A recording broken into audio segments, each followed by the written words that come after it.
Reading with your kids. Hola, ni hao, konnichiwa, assalamu alaikum, shalom, mahaba, moni moli wanji, namaste, jumbo, bienvenidos. Hi, my name is Jedley, and this is the Reading with Your Kids podcast. We're coming to you from the Orange County Children's Book Festival in Costa Mesa, California. We are so delighted and so honored that you'll join us in our mission to help all families grow closer through reading. Please be sure to tell all of your family and friends about the show, and please be sure to subscribe to the show in the iHeartRadio app, on Spotify, Apple Podcasts, Amazon Music, Stitcher Radio, wherever you find your podcast. We have two great guests we ran into here at the festival. First, author Elana K Arnold, and a little bit later on, School Librarian Wendy Canfield. Before you go out into the festival to speak with our guests, we want to let you know that this episode of the Reading with Your Kids podcast is brought to you by The Captain's Daughters, a great middle grade novel written by Doreen Berger. For most adolescents, growing up is hard enough when one has both feet planted firmly on the ground. But for mischievous 12-year-old sisters Diane and Robin, life is complicated further by the fact that their father, Captain William Marsh, is the commander of the starship Polaris. Living among the stars provides a never-ending realm of creative possibilities for the free-spirited girls' pranks and adventures. This is a really fun book. Kirkus Review says it's a great, cozy family adventure. And our Reading with Your Kids panel gave it 5 stars. It is a Reading with Your Kids certified great read. You and your kids are going to love it. The Captain's Daughters by Doreen Berger. This episode of the podcast is also brought to you by A is for Always, an adoption alphabet written by Linda Cutting. A is for Always, with your hand in mind. Adoption's a gift that will last for all time. With gentle rhymes and lovely illustrations, A is for Always celebrates the joy and love of adoption from A to Z. With B for birth parents, Q for questions, and U for understanding. It frames challenging aspects of adoption in a way children can understand. Best of all, each page shows a different adopted family of cuddly animals welcoming and cherishing a new child. This book is obviously great for an adopted family, but it's also great for all families because it is all about love, and that's a beautiful thing. A is for Always, an adoption alphabet by Linda Cutting. We also want you to know that we have a brand new Reading with Your Kids certified great read, Superpower, The Wearable Tech Revolution by Elaine. It's an illustrated nonfiction book for middle grade readers that explores the history, development, applications, and ethics of wearing technology.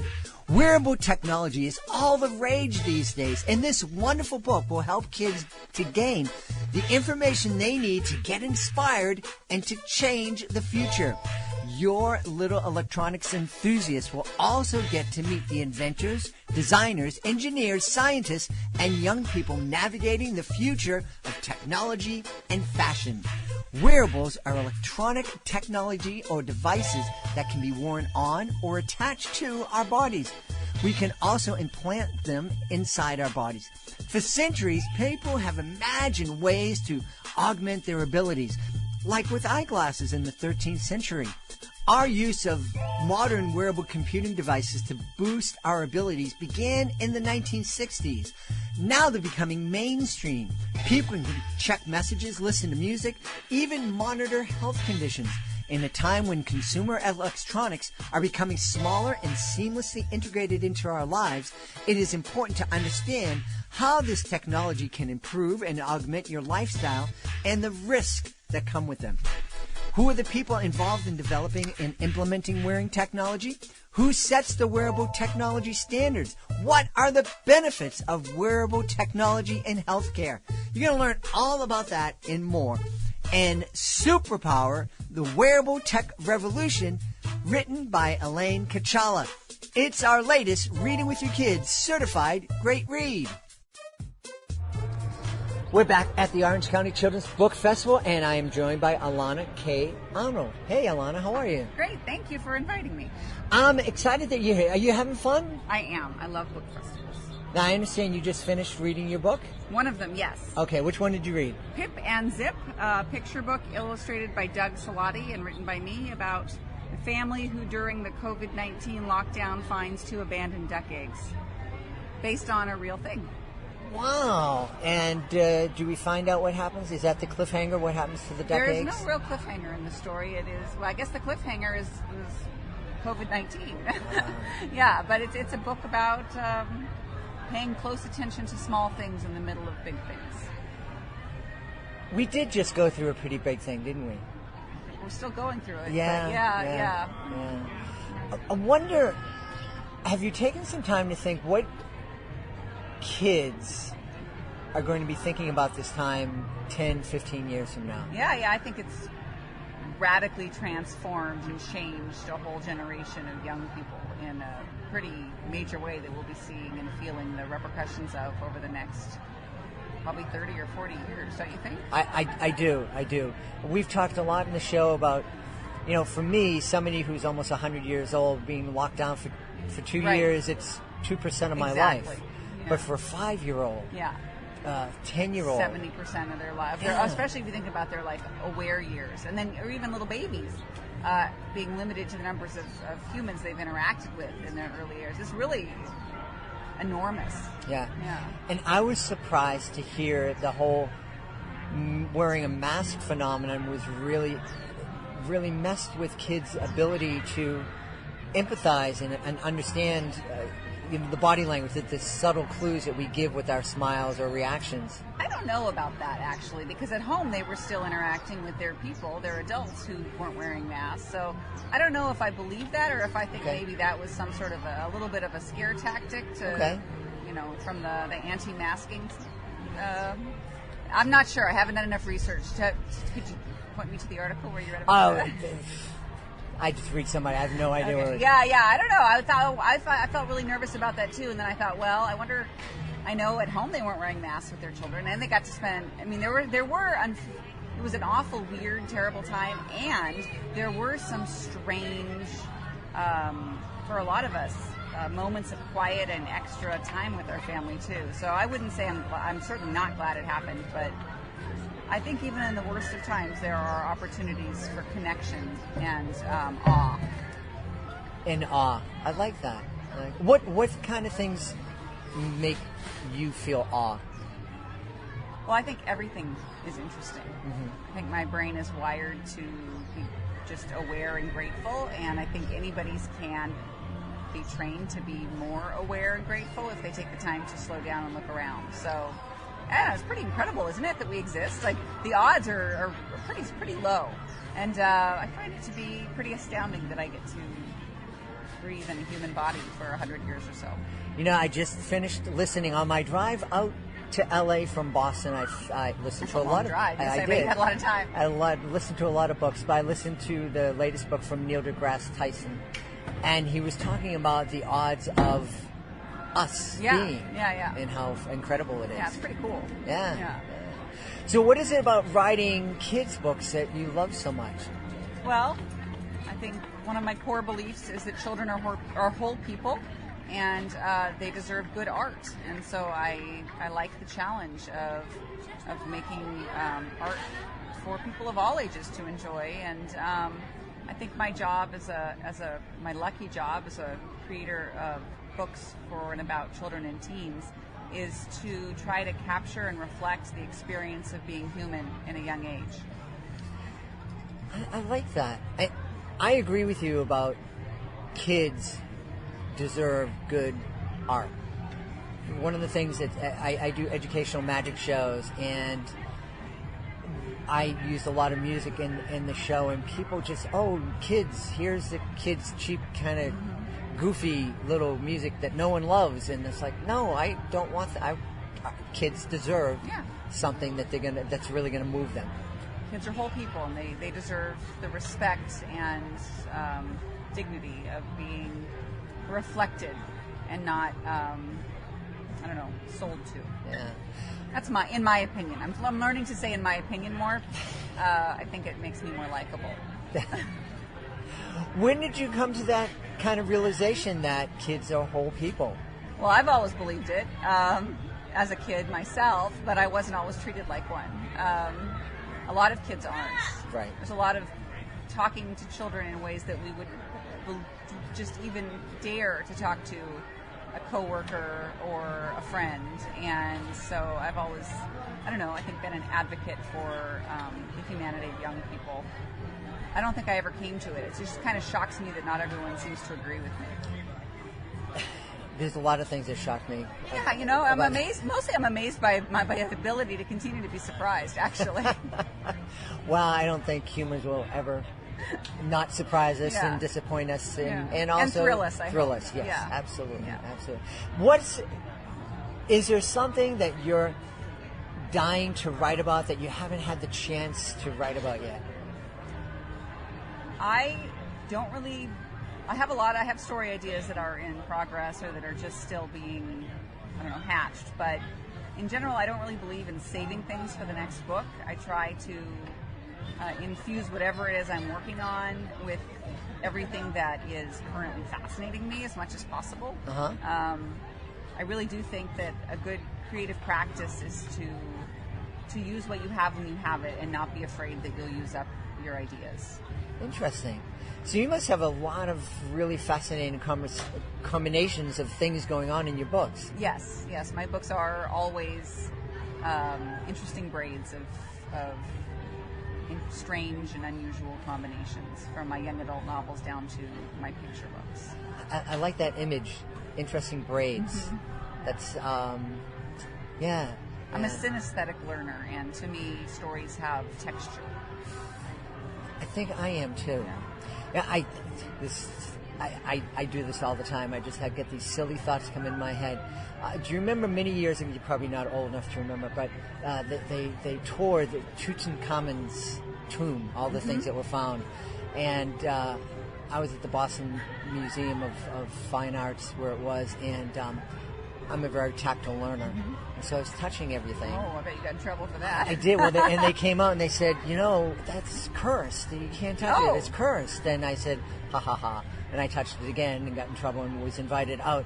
But a week later, I was in the hospital with an infection in my hand that they couldn't find a reason for being there. And when it was finally healed, I asked the doctor, I goes, what do you think? And he said, works for me. We'll chalk it up to the curse. Go with the curse.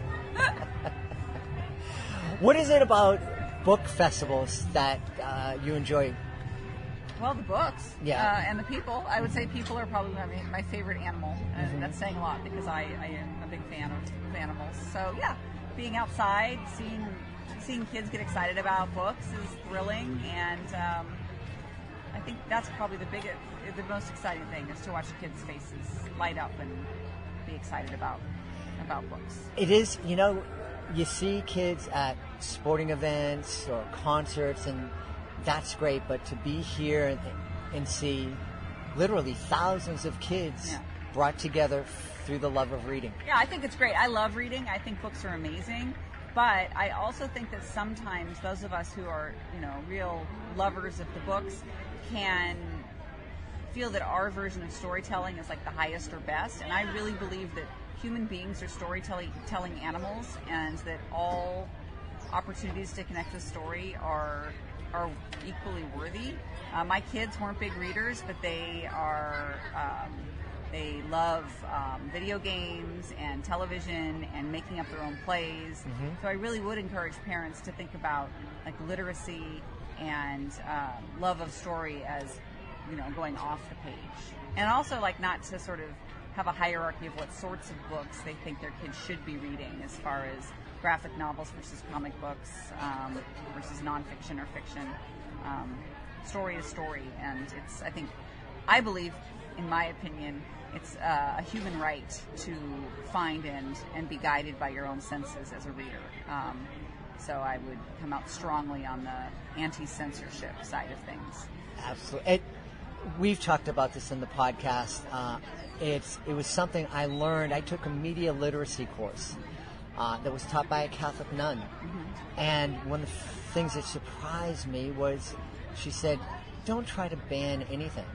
Because for one, you're not going to be able to. Your kids are going to see it anyways. And it's much better to sit down, experience it with them, and then talk about it. Yeah, everything is an opportunity to connect. Yeah, I have 8 books currently banned and challenged across our country. And it isn't, people are like, oh, that must be great for sales. It really isn't, because one thing that happens is that, teachers and librarians and booksellers get nervous and scared, and they just simply don't stock the books or order the books or keep the books on the shelves. They self-censor out of, understandable, fear for their jobs. People are very small groups of angry and politically motivated people who usually aren't even the parents at the school are gathering at school board meetings, threatening violence, doxing the people who work at the schools, and it's a very, I think, volatile and scary time to be an artist.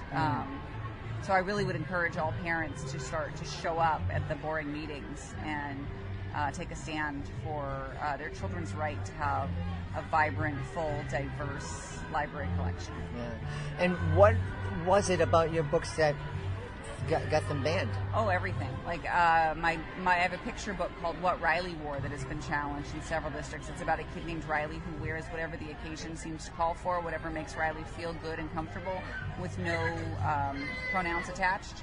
That's it. My Bat books, my book A Boy Called Bat has sold over 800,000 copies. It's universally, I thought, beloved story of a boy who's autistic. I myself am a neuroatypical person, and his beloved pet skunk. But it was listed actually on a list of suggested diverse reads that was put together by a librarian, and the school district out of hand banned every book on that list, removed them all from their collections without even exploring them. Not that I think any of those books on that list deserve to be banned. My older books have been banned for containing literary explorations of embodied female sexuality, questions about religion, menstruation, you name it. Wow, that's it. It is incredible. It's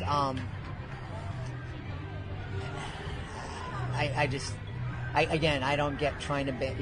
Trying to ban. It's conversation. I had a conversation once with a woman who was telling me how wonderful it is. She saw my kids up in the altar at our church participating, and she said, "Oh, this is really wonderful. You must be so proud." I'm like, "Yeah, that's great, because I'm so scared my kid's going to college, and that's the time the kids start questioning their faith." And I'm like, "That's okay. It's good to question your faith. You should be questioning, because if your faith can't stand up to questions, then you probably shouldn't have the faith." Well, I think we could have another long and interesting conversation about religion, but that's probably another episode. That's fine. That's fine. Tell everybody where they can go to find out more about all those banned books and more about you. You can go to my website, elanakarnold.com. I also teach writing classes. I teach a course called Revision Season and another one called Vision Season. They are master's level deep dives into the art, craft, and business of finding your creative life and bringing a novel manuscript to its best and highest self. I teach at Hamlin University in its low residency MFA program in writing for children and teens. You can find me on their website as well. And I'm rarely on the internets these days on the social media sites, but if you can try, you can follow me at Elana K Arnold on Twitter and Instagram, and every now and then I'll post a picture of my hairless cat crumpet. Awesome. Thank you so much for being with us. Thank you for the invitation. We hope you enjoyed our conversation with Elana K Arnold. Right before we met Elana, we met Wendy Canfield. And that was fortuitous because Wendy is an elementary school librarian. And she talks to us about some of the things that are going on in her library. But it's also a great way to let you know that we are launching a very special 5-part series called The Library is Not a Quiet Place. This was hosted by our amazingly talented intern, Nicole Belcastro.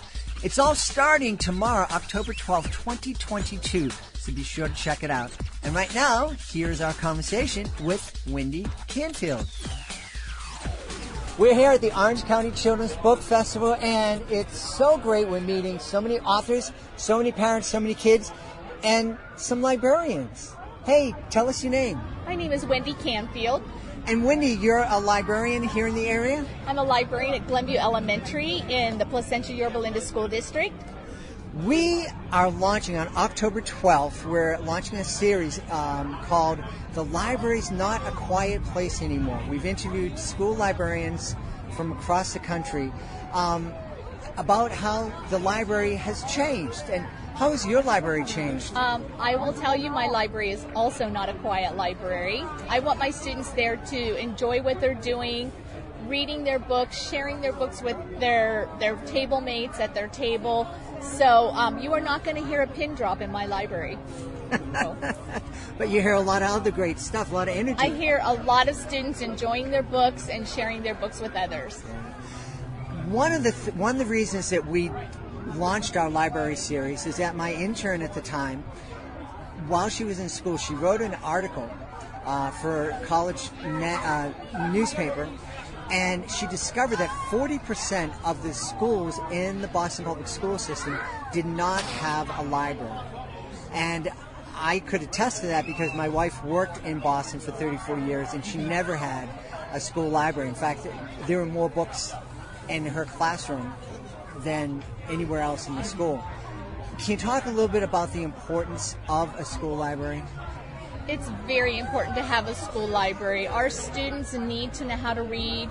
It's a life skill that you carry on with you throughout your entire life.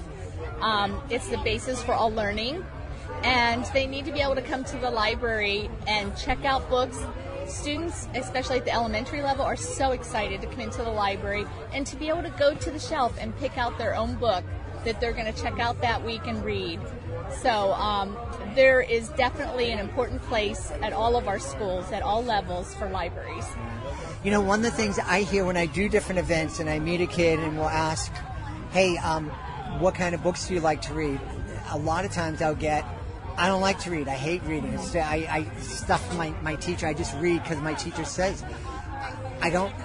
How can we let kids know that, yeah, there are certain books you have to read, but you got this room or this other building outside of your school where there's a treasure trove of books that you're going to fall in love with? Yes, the library has so many different books, so many levels of reading at an elementary school. And, you know, a lot of times students say, I don't like to read, but a lot of times it's they haven't found the books that they like to read yet. So it's important to be able to offer that variety to students so that they can find a genre, or maybe they love nonfiction more than they like fiction. Graphic novels have also helped those reluctant readers. Yeah. That was one of the things, I'm glad you mentioned that, because that was one of the mistakes I made with my son. I supported him reading graphic novels, but I didn't appreciate the fact that he was reading literature. That graphic novels, it's not like the comics that I read when I was a kid. There's some real literature with meat on it. Yes, there are. There's so much out there with graphic novels, and a lot of the students are really gravitating to those right now. We talked on the podcast a lot about how parents can team up with their teachers. I don't think we've ever asked a librarian, how can a parent team up with a librarian? What kind of services can you offer to the parents to help them support reading?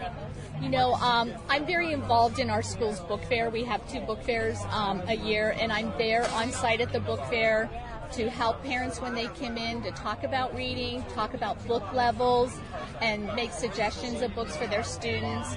And I invite parents, if they ever want to come into the library and to see what we have in our library or to volunteer in our library. Yeah. Well, I have to thank you because my school librarian's passed away. And I did have the chance to thank her once I was in doubt. But if it wasn't for the fact that my teachers had a place to send me after I finished my work, I'm sure I would have been thrown out of the school because I had that extra energy, and I would finish my work quickly, and they finally figured out, okay, finish your work, you can go down to the library, and you can make movies or what were podcasts and whatever, and that way you don't have to disrupt everybody else. So, well, thank you very much for being with us. Thank you for being here today. Please be sure to join us for the next episode of the Reading with Your Kids podcast. Nicole Bell Castro will be here to launch episode number 1 in our Library is Not a Quiet Place series. It's going to be a lot of fun. I'm really excited about it. Nicole did a fantastic job, and you are going to love it. And you're going to learn a lot, too. That's the next episode of the podcast. Want to thank the folks who made today's show so much. Of course, want to start by thanking our 2 guests, Elana K Arnold and Wendy Canfield. Also want to thank our sponsors, Doreen Berger. Please be sure to check out The Captain's Daughters. We also want to thank Linda Cutting. Please be sure to check out A is for Always, an adoption alphabet. I want to thank my team, Fatima Khan, Rory Grady, Mirabella Q, Jordan Saley. I want to thank my beautiful wife for all the support she gives me. Most of all, we all want to thank you. Thank you so much for taking the time to join us today. And as always, thank you so very much for taking the time to make the world a better place by reading with your kids. I'll be looking for you in the next edition of the Reading with Your Kids podcast.